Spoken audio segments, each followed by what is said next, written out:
Would like to welcome everybody to Railroad Town and our 4th of July celebration. But I have several announcements I need to make.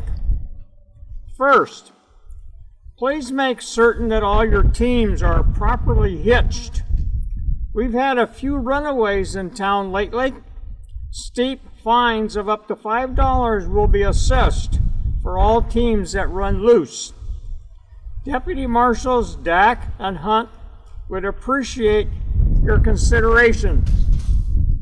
Second, to all of you who have in your possession fireworks of various kinds, there will be no firing of those crackers during this program.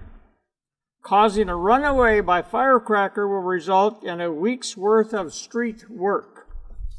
Third, vulgar language and profanity will not be tolerated on these grounds. Along this same line, there will be no politicking by the candidates for this year's election. Please save your stumping for a better occasion. And finally, as a special reminder to the members of the Platte Valley Social Club, there will be no alcoholic beverages served or consumed on these premises at any time.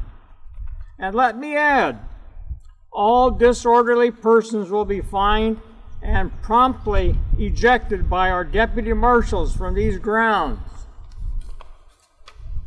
4th of July is the day we celebrate, wherever Americans can assemble in its honor. It should be recognized and celebrated as a just tribute to the patriots who secured to us the liberties we enjoy to this day. John Adams once said that this day should be marked by pomp and parade, shows, games, sports, guns, bells, bonfires, and illuminations from one end of the continent to the other. So let us now begin. First, we'll have Miss D.L. Schoenfeld, Railroad Town Patriotic Society, the 4th of July.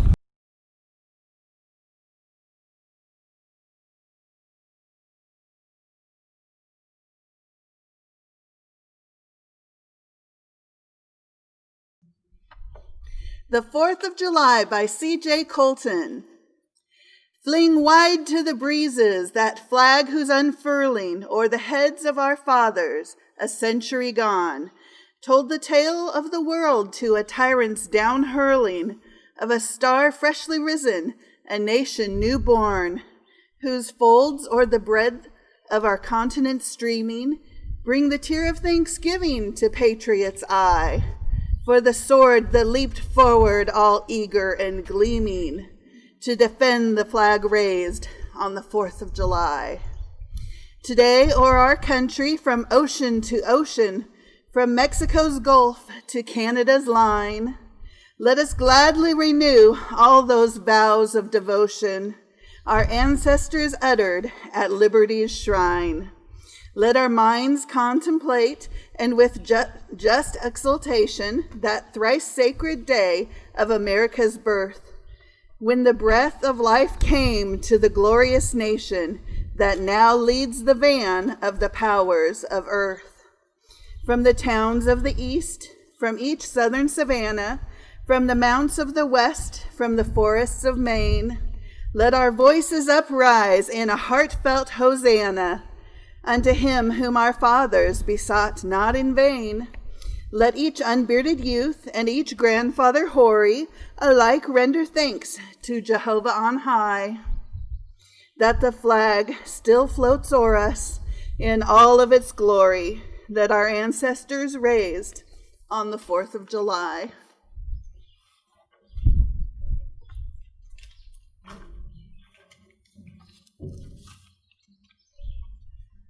Next, we'll have The Glorious Fourth by Miss Alyssa Smith, Railroad Town Literary Society.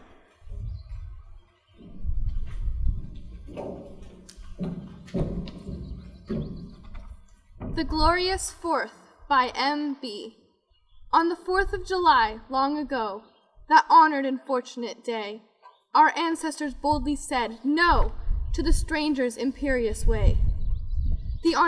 And undaunted by hardships and pain, those sturdy old heroes declared independence they all would maintain, and bravely for battle prepared. And long shall our chronicles tell, on the glorious page of the past, how our fathers fought nobly and well, and our fetters were broken at last. So now, on the 4th of July, let children and elder folk too, to that old voice of freedom reply, with a cheer for the red, white, and blue.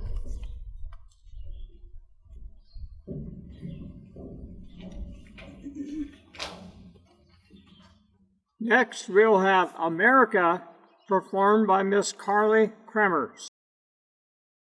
My country, 'tis of thee, sweet land of liberty, of thee I sing. Land where my fathers died, land of the pilgrim's pride, from every mountainside, let freedom ring. My native country, the land of the noble free, thy name I love. I love thy rocks and rills, thy woods and templed hills, my heart with rapture thrills like that above. Let music swell the breeze and ring from all the trees, sweet freedom song. Let mortal tongues awake, let all that breathe partake, let rocks their silence break, the sound profound. Our fathers God to thee, author of liberty, to thee we sing. Long may our land be bright with freedom's holy light. Protect us by thy might, great God our King. And next, the Declaration of Independence by Mr. Ethan Wilkerson, Sons of the Revolution.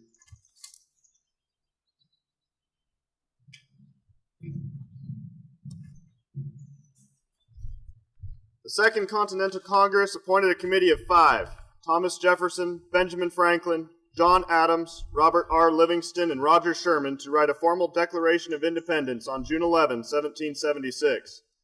Thomas Jefferson was asked by the others on the committee to do the actual writing. It was officially signed and adopted by the Second Continental Congress on July 4, 1776. In Congress, July 4, 1776, the unanimous declaration of the 13 United States of America. When, in the course of human events, it becomes necessary for one people to dissolve the political bands which have connected them with another, and to assume among the powers of the earth the separate and equal station to which the laws of nature and of nature's God entitle them, a decent respect to the opinions of mankind requires that they should declare the causes which impel them to the separation. We hold these truths to be self-evident, that all men are created equal, that they are endowed by their Creator with certain unalienable rights, that among these are life, liberty, and the pursuit of happiness, that to secure these rights, governments are instituted among men, deriving their just powers from the consent of the governed, that whenever any form of government becomes destructive of these ends, it is the right of the people to alter or to abolish it, and to institute new government, laying its foundation on such principles and organizing its powers in such form as to them shall seem most likely to affect their safety and happiness.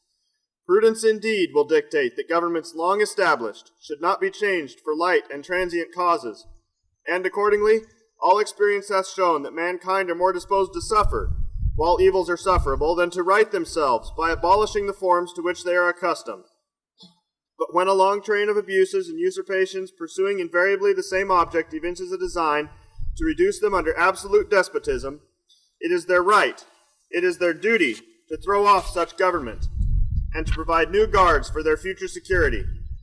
Such has been the patient sufferance of these colonies, and such is now the necessity which constrains them to alter their former systems of government.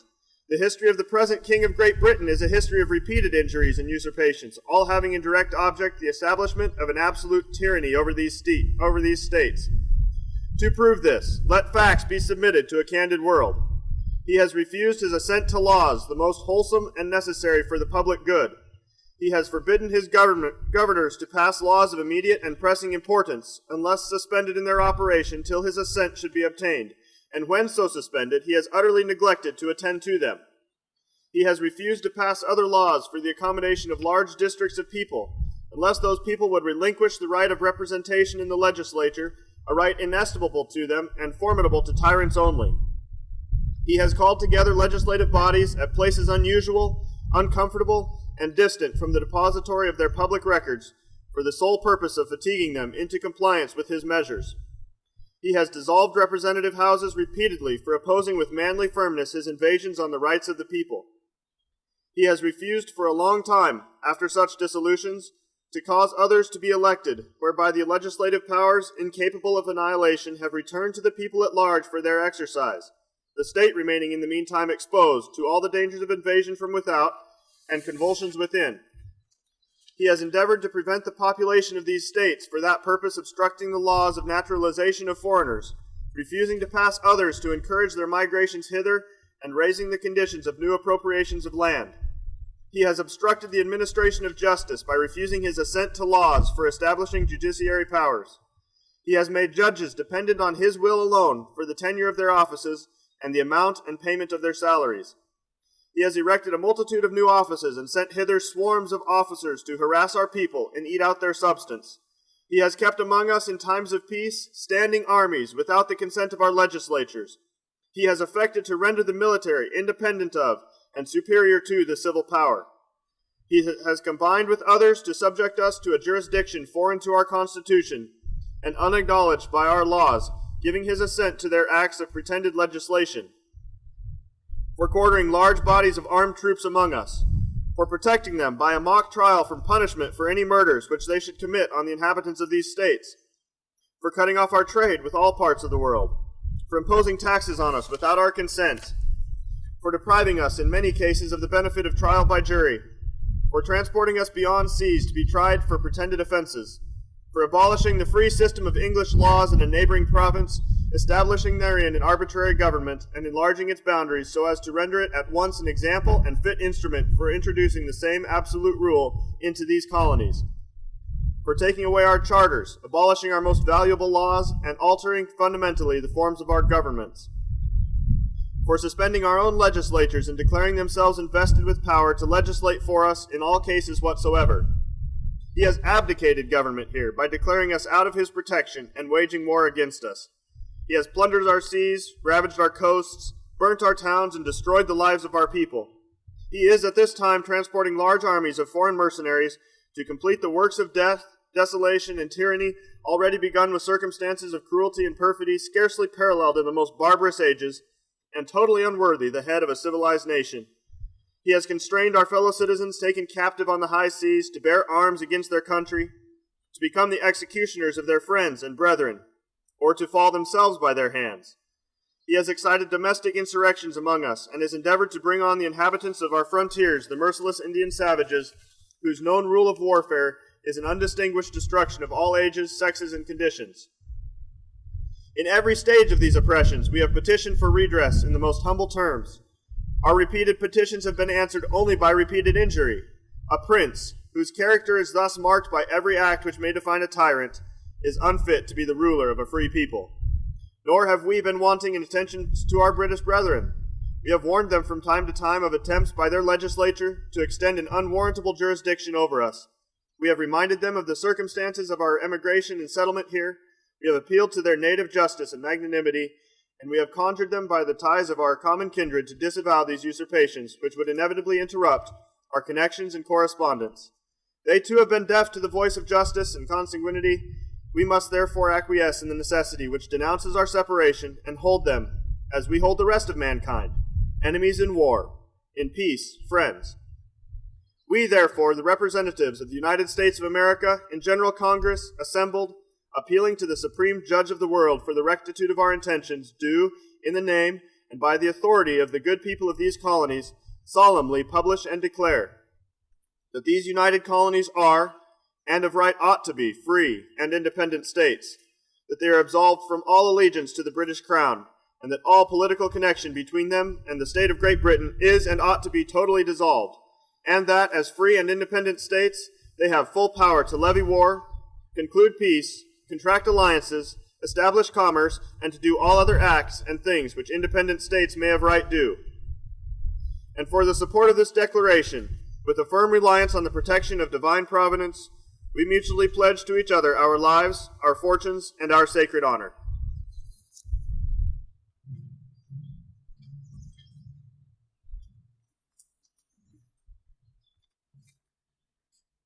And now Miss Carly Kremers will perform Battle Hymn of the Republic.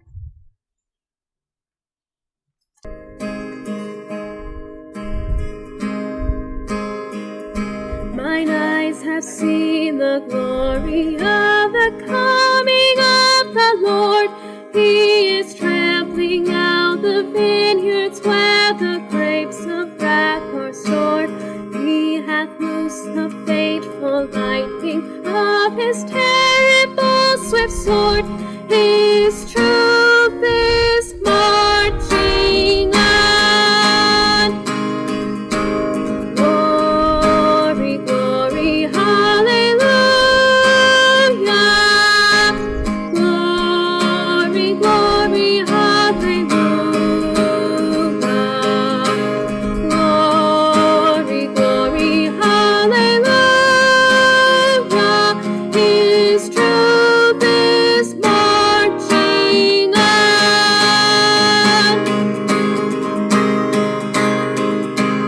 I have seen him in the watchfires of 100 circling camps.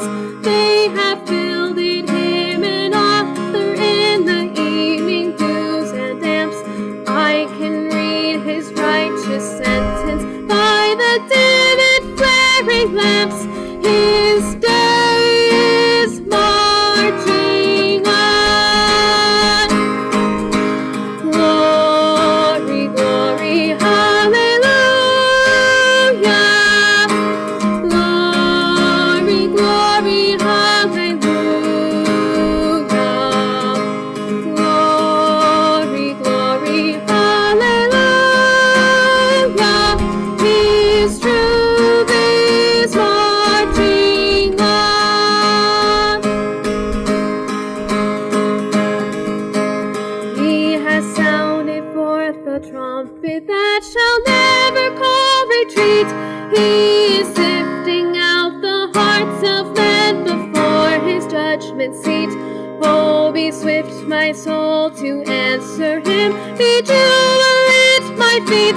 Our God is marching on. Glory, glory, hallelujah. Glory, glory, hallelujah. Glory, glory, hallelujah. His truth is marching on.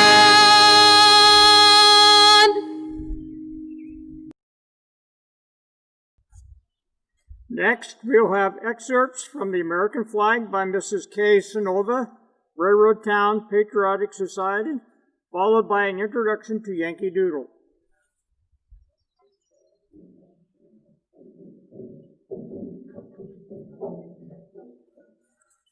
Excerpts from the American Flag by Henry Ward Beecher.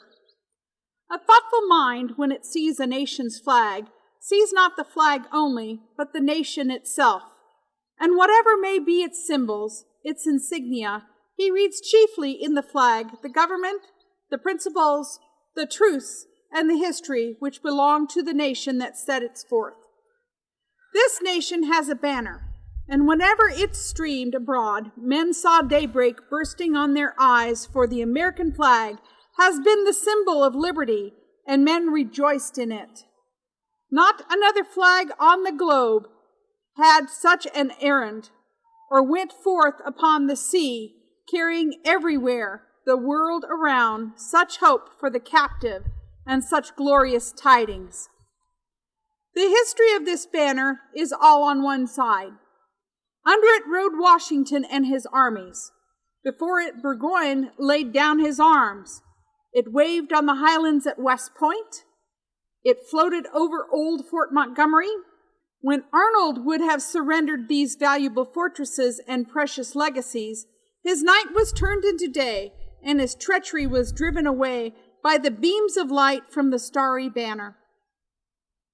Let us then twine each thread of the glorious tissue of our country's flag about our heartstrings, and looking upon our homes and catching the spirit that breathes upon us from the battlefields of our fathers, let us resolve, come weal or woe, we will, in life and in death, now and forever, stand by the Stars and Stripes. They have been unfurled from the snows of Canada to the plains of New Orleans, and amid the solitude of every sea, as the luminous symbol of resistless and beneficent power, they have led the brave to victory and to glory. They have floated over our cradles. Let it be our prayer in our struggle that they shall float over our graves. In this consists our hope, and without it, there can be no future for our nation.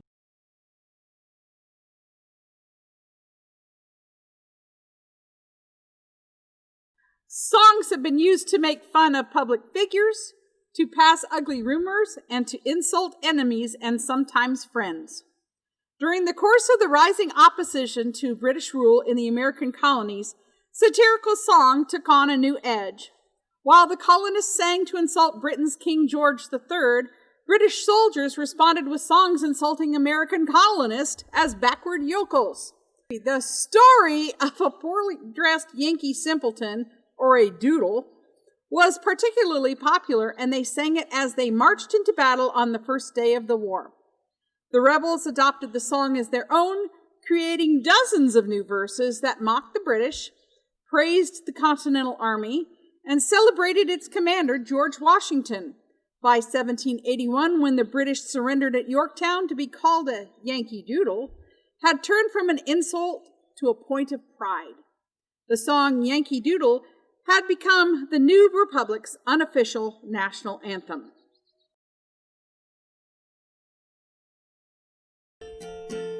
Father and I went down to camp along with Captain Gooding. There we see the men and boys as thick as hasty pudding. Yankee Doodle, keep it up, Yankee Doodle dandy. Mind the music and the step, and with the girls be handy. And there we see 1,000 men as rich as Squire David, and what they wasted every day, I wish it could be saved. Yankee Doodle, keep it up, Yankee Doodle dandy. Mind the music and the step, and with the girls be handy. The lasses they eat every day would keep the house all winter. They have as much that I'll be bound, they eat it when they're mine too. Yankee Doodle, keep it up, Yankee Doodle dandy. Mind the music and the step, and with the girls be handy. And there we see a swamping gun, large as log of maple, upon a deuced little cart, a load for father's cattle. Yankee Doodle, keep it up, Yankee Doodle dandy. Mind the music and the step, and with the girls be handy. And every time they shoot it off, it takes a horn of powder. It makes a noise like father's gun, only a nation louder.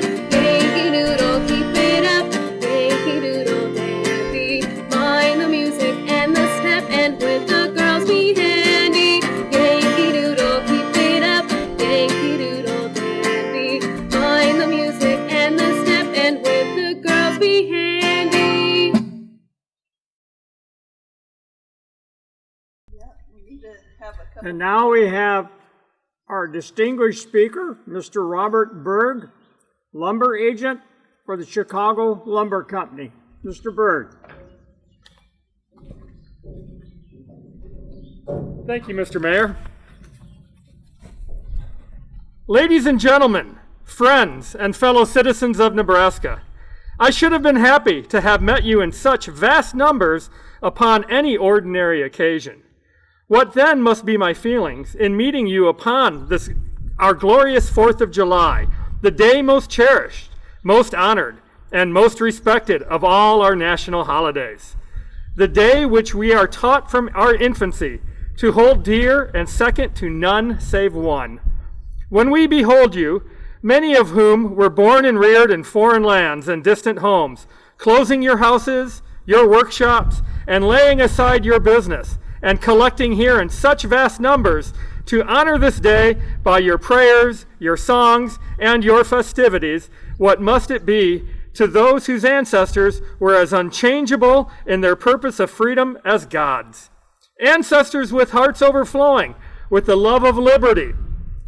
Ancestors who, in the face of British tyranny, and while British bayonets were glistening in their faces, and the king himself demanding their heart's blood as a ransom for their disobedience, swore more than 100 years ago today, with uplifted hands before the God of liberty and the God of battles, that this land, which is pointed to be by the oppressed and downtrodden of the universe as the land of the free and the home of the brave, ought and should be forever free and independent.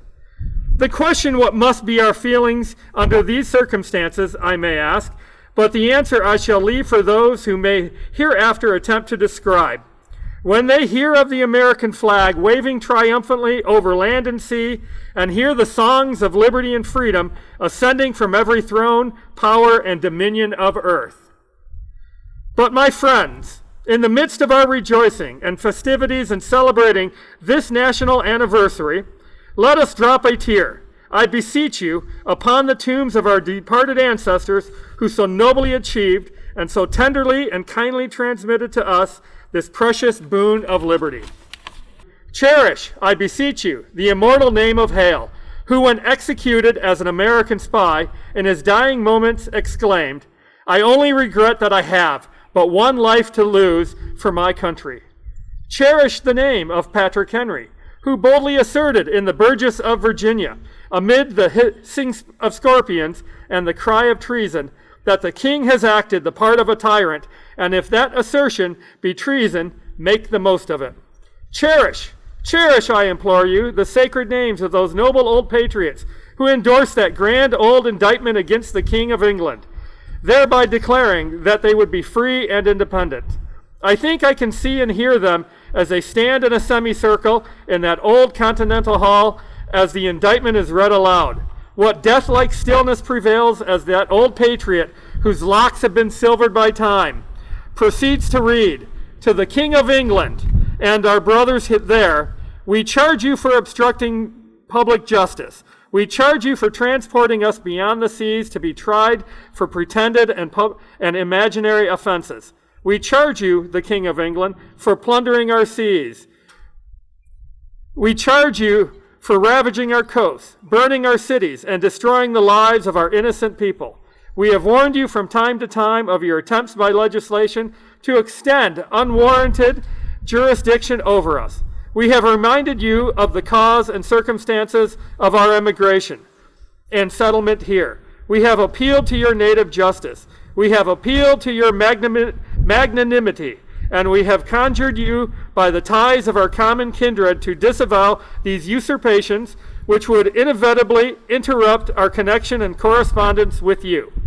You have been deaf to the voice of justice and consanguinity.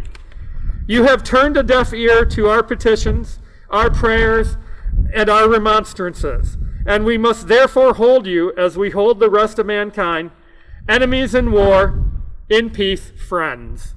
And for the support of this indictment against you, we mutually pledge to each other our lives, our fortunes, and our sacred honors.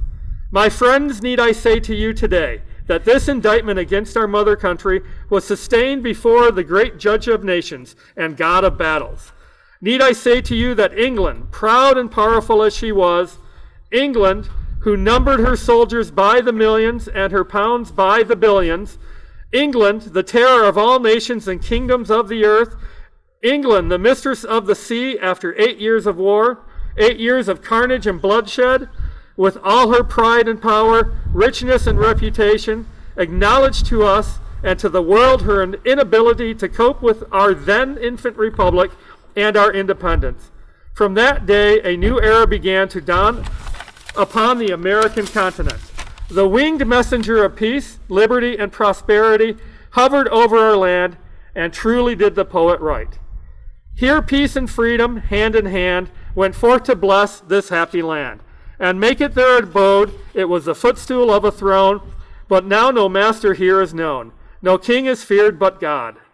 The soldier laid down his gun and exchanged his soldier's garb for that of the citizen, and returned to his home and family to enjoy the liberty he had so triumphantly achieved. The howling wilderness soon began to melt away before the woodsman's axe, like the snows upon the mountain summit before the summer's sun. The battlefield was exchanged for fields of cotton and corn. The rivers and lakes of the land bore our ships of commerce to and fro upon their bosoms. Houses of worship and institutions of learning were erected and patronized. The warbling of songsters and the humming of the spinning wheel soon began to drown the war whoops and the moaning of the British lion over his lost dominion. Our young and independent country began to prosper and blossom as it rose to assume its position as one of the nations of earth. But soon again did the sun of liberty, which had so recently risen in such brilliancy and splendor and beauty, began to hide its face behind the clouds of war, which were again darkening our horizon. The dream of peace was soon ended by the soldier and the citizen being called again forth from their homes and his fields to protect the lives of their fellow citizens. But they went not for military glory, nor for political ambition, not from English tyranny, not from British oppression, but from the Indian of the forest, who saw his hunting grounds invaded and his prospect fading. Yes, slowly and sadly they are today climbing the distant mountains of the west and reading their doom in the setting sun. They are sinking before the mighty tide which is pressing them away. They now hear the roar of the last wave, which will soon settle over them forever. In 1812, our old mother country, beginning to feel sufficiently recuperated, again unchained her roaring lion to prey upon our commerce and our rights. And we were inflexible in our faith and invincible in arms. In 1817 came the Indian War in Florida. In 1832, the Black Hawk War. And in 1846, the Mexican War. And many were the dark and gloomy days of our young republic. Superstition seemed to run triumphantly over the land, and bickerings and wars seemingly were courted and nourished.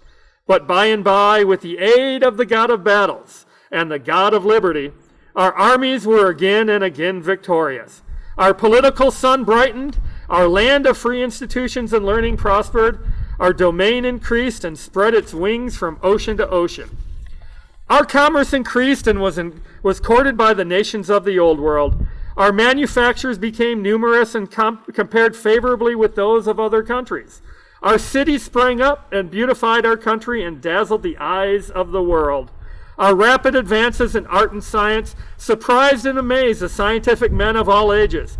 And in truth and in fact, it was said that America, our land, our own native soil, was the asylum for the victims of political and religious persecutions of all powers and kingdoms of the earth. But again came the rebellion of 1861. You are all too familiar with this unholy, uncalled for war for me to more than mention it. On the 11th of April, 1861, the Southern Army, under Beauregard, fired upon our American flag, then floating over Fort Sumter, thereby inaugurating the most damnable rebellion that ever disgraced the pages of either ancient or modern history. A rebellion forced upon the government by the restless ambition of designing men, but the loyal men of the North and South, East and West, engaged in it for the defense of the Union and the Constitution.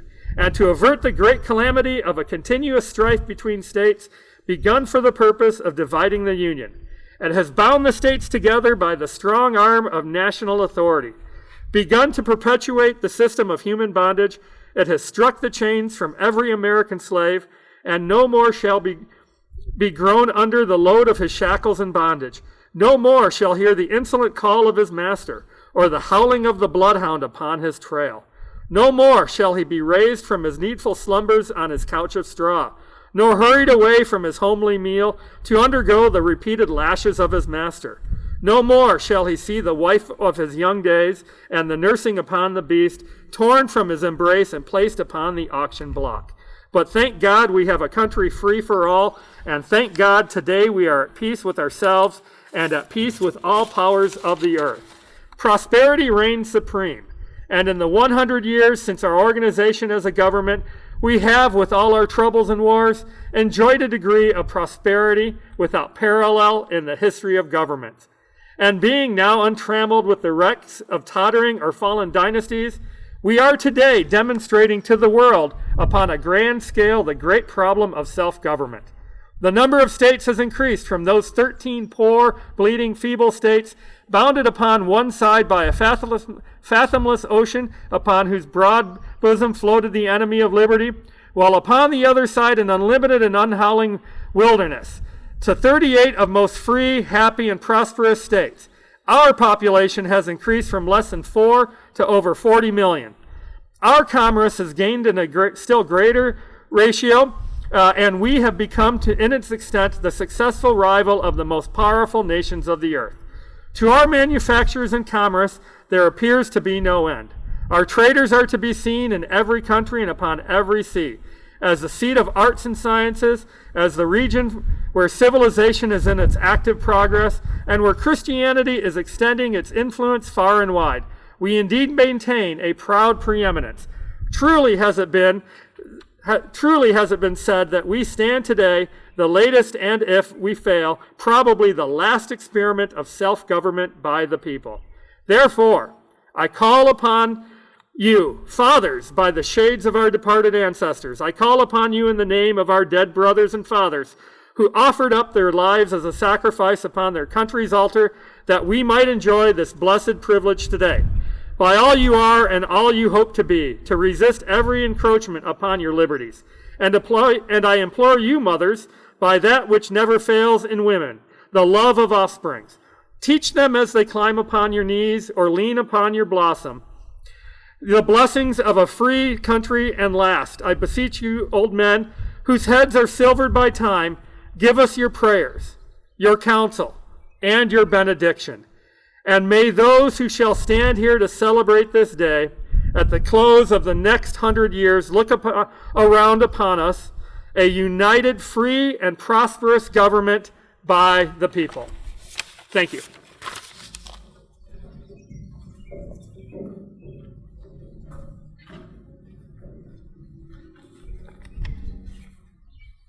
Thank you, Mr. Berg, for those stirring words. And now, the Star-Spangled Banner by Miss Carly. Oh, say, can you see by the dawn's early light what so proudly we hailed at the twilight's last gleaming, whose broad stripes and bright stars through the perilous fight o'er the ramparts we watched were so gallantly streaming, and the rocket's red glare, the bombs bursting in air, gave proof through the night that our flag was still there. Oh, say does that star-spangled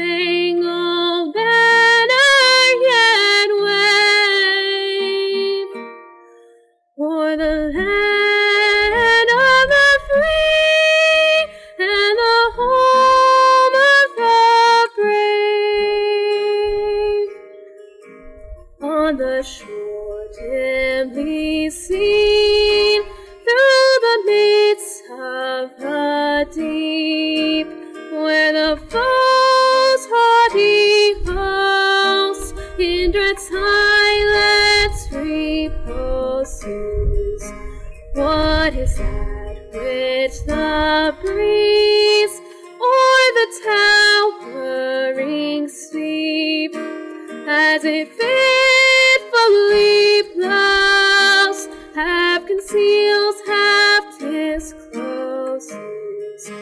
Now it catches the gleam of the morning's first beam, in full glory reflected, now shines on in the stream.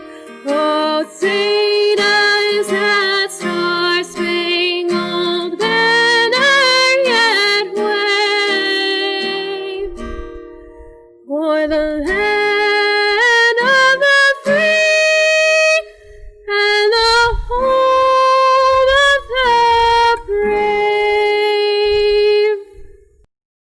The committee wishes to thank the Learned Hose Company No. 1 for sponsoring the day, the youth of Railroad Town for presenting a fine parade down Front Street, and all of our fine speakers for taking time out of their day to be here.